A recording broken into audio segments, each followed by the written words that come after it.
ઉપર થયેલી એફઆઈઆરના વિષયથી. દોસ્તો, ગુજરાતમાં હમણાં જે બે ઘટનાઓ બની, એ બંને ઘટનાઓને એકબીજા સાથે લેવા દેવા છે. જનતાએ બહુ ગંભીરતાથી જાણવું ખૂબ જરૂરી છે. એક ઘટના કે જગદીશભાઈ ઉપર ફટાફટ એફઆઈઆર થઈ ગઈ.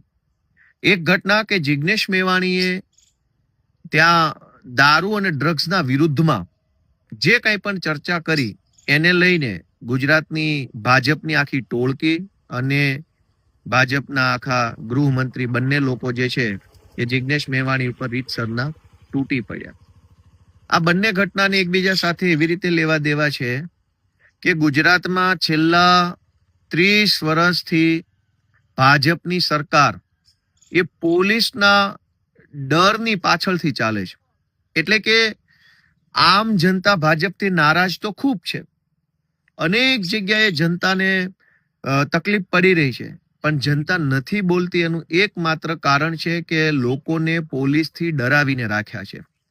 અને ખાલી જનતાને જ પોલીસથી ડરાવીને રાખ્યા છે એવું નથી, પોલીસને પોલીસથી ડરાવેલા છે.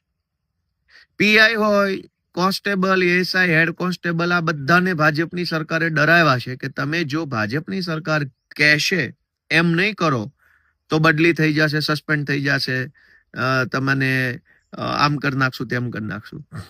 એટલે કુલ મળીને આખા ગુજરાતમાં ડરનું સામ્રાજ્ય છે. ભાજપની સત્તા નથી, ડરની સત્તા છે.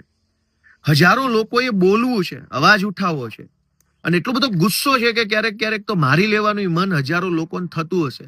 ખરાબ રોડ રસ્તા ઉપર જ્યારે વાહનો લઈને પબ્લિક નીકળે ત્યારે મનમાં તો એટલો બધો ગુસ્સો આવતો હશે કે એકાદો ભાજપ વાળો અથવા કોઈ એવો રોડ વિભાગનો કોઈ ભ્રષ્ટાચારી સાહેબ મળી જાય તો મારીને ભૂત કરી દેવો, એવો અનેક લોકોને વિચાર આવતો હશે. પણ ડરના કારણે નથી બોલી શકતા.